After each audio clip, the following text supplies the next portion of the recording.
Welcome back to our video series about the science, philosophy, and metaphysics behind information field technology. This is Chapter 3. It is about the main pillar of the information field concept, which looks at the concepts of David Bohm's implicate order and his work on the hidden variables. There are two major concepts elaborated by David Bohm. The first one is his work on hidden variables, and the second one is about implicate order. He also combined both concepts in one of his books.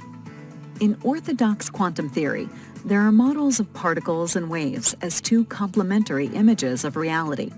But these two images contradict each other. You can either describe matter as a particle, in which case it cannot be a wave, or you can describe it a wave, in which case it cannot be a particle. The question of whether it appears as a particle or as a wave depends on your perspective. If you want to locate an electron using a detector, you will find it at a certain point in space, but if you look for its interference patterns, it will behave like a wave. So, who decides if the electron is a particle or a wave? You, the experimenter. That's who. Professor Hans Primus of the ETH, Swiss Federal Institute of Technology in Zurich, said it's the free will of the experimenter deciding if the electron appears as a particle or a wave. This is where consciousness comes into play. When you measure the position of x1 of a particle p1 at a time t1, you may find it, for example, here in the middle. At this moment, the wave function describing the electron before the measurement collapses completely. A short time after t1, the time of measurement, there is no more particle. It develops as a wave until you measure again, and the wave function again collapses into one position. Meaning, when you're not looking, it behaves like a wave. If you look for it, it behaves like a particle. You can't immediately measure again, so it propagates as a wave until you look again. This is quite interesting, as the wave function before the measurement is distributed across the whole universe. If you're looking behind the Andromeda galaxy, 2 million light-years away, you'll find a probability which is greater than 0 that the electron might be located there. This means an electron is always spread over the whole universe when you look at it as a wave.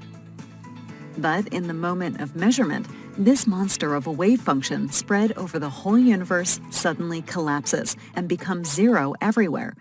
Einstein called this insane. This couldn't be possible because matter can only propagate at the speed of light. Einstein therefore named this spooky action at a distance, and he didn't like the concept at all. In fact, nobody liked it. But in 1935, the physicists of the world came together in Copenhagen, including Einstein, Heisenberg, and Niels Bohr. Niels Bohr convinced the physics community that this was in fact the correct interpretation. Einstein still didn't like it. In 1952, David Bohm published a paper in which he described an alternative version which works just as well. There is a particle and there is a wave, as you can see in the second image. The wave function and the particle exist simultaneously. Within the particle, there exists an energy called Q for quantum potential, which is derived from the wave function and directs the path of the particle through the world. This is called a trajectory. So in this theory, the hidden background is a wave, guiding a pilot wave represented by the quantum potential Q1, the particle, through reality. At each point in time, t, there is a hidden wave and a particle, but in this theory, the particle now possesses an internal energy, the quantum potential, which tells it where to go. If you're not looking, you don't know where the particle is, but it still has a position. In the Copenhagen interpretation of Niels Bohr, it does not have a position. It's a wave which is everywhere. Both interpretations of quantum physics lead to predictions for experiments. Therefore, Heisenberg said, same results and predictions, so it has no additional value. But it does have additional value. After the Copenhagen interpretation was generally accepted, everyone said physics is nothing. It does not exist anymore. If you don't look, there is no particle, and if you're looking, there is no wave. So there is neither particle nor wave. Therefore, physics doesn't describe physics. Physics only describes our knowledge about physics. But there is no description of physical reality itself. Nothing is real. Therefore, some said that the only thing real is consciousness. The observer is the only real thing, and everything is in the mind of the observer. But David Bohm claimed that physics is indeed real, and if you take, for example, a table, the table is there even if nobody is looking at it. It consists of particles, and these are real. So in theory, within the particle, there is an inner energy representing the influence of the whole on this particle. One could take David Bohm's principle of quantum potential as a metaphor for human beings. You are an individual part of the whole. You exist independently of the whole. You are, of course, not independent of the whole. That's obviously not possible, but you carry the concept of independence within you. There is an energy which is the effect of the whole on you as being part of it. The same holds true for an atom, electron, or a photon. In the Hamiltonian, you can find this quantum potential. The concept of the quantum potential allows the individual to be an individual. It allows the particle to be real, but not independent, and the whole is represented within it in the form of a small energy. This energy can be very small because it just needs to tell us the right moment when to turn left or turn right. As a human being, we can also say, "No, I don't follow the inner voice. I do my own thing." But the particle doesn't have this freedom. It will always follow. That's the difference between physics and biology. We possess free will. We have this spiritual independence of following or not following our inner voice. This inner voice doesn't conduct energy. It has small energy and is mainly information. And that's the point. It's the information field. It does not kick us towards the right direction by a strong force. It only gives us the information, for example, whether to turn left or right. So it's not about the amplitude of the energy. The effect is an effect of information. It's not a force, it's a pure quantum informational feature. So that is the information field. It's not energy. It's not a force. It cannot be measured by energy or force. But it can be measured indirectly by observing non-random behavior.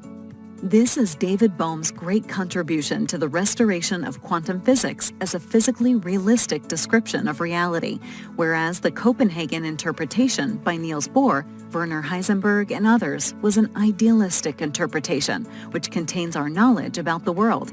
It is not an ontological or metaphysical, but rather an epistemological or cognitive interpretation. Here you see a visualization of the field that is generated in the simple double-slit experiment, where you find these guiding waves as a field of hidden variables. David Bohm stated in his essay, Meaning and Information, which appeared in the book Search for Meaning, The New Spirit in Science and Philosophy, in 1989. Yet, in a random statistical distribution of electrons with the same Schrödinger wave, we can see, as shown here, that all these particles bunch to produce a fringe-like distribution on the screen.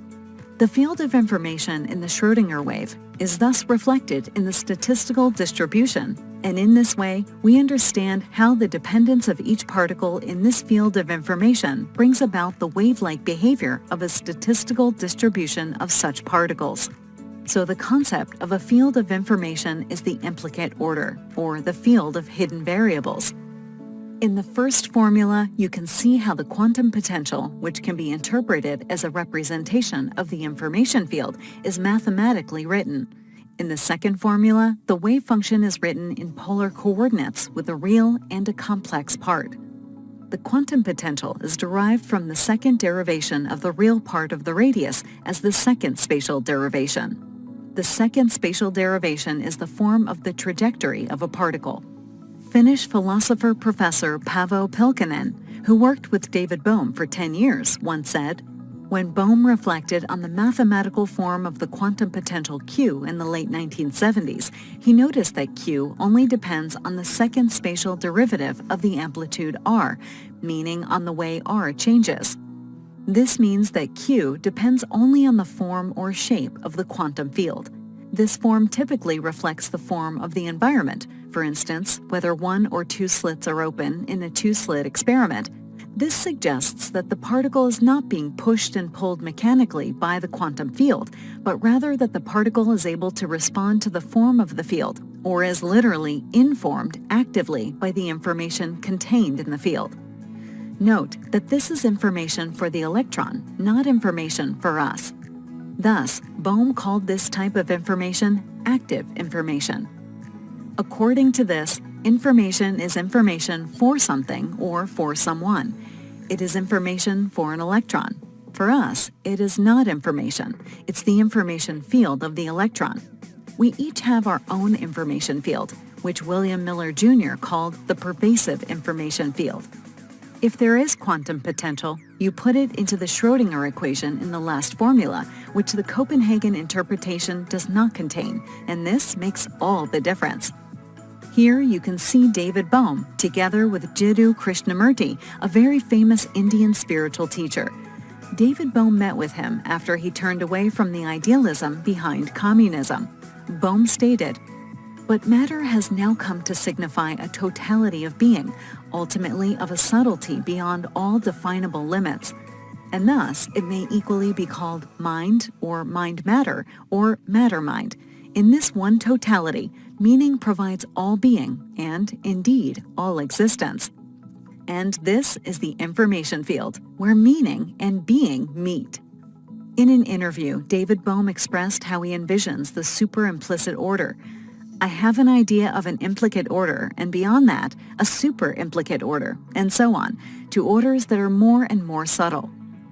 I say there are many more subtle levels. The word subtle has a root subtext meaning finely woven. You may think of nets of consciousness that are finer and finer, or we may think of capturing finer and finer aspects of the implicate order.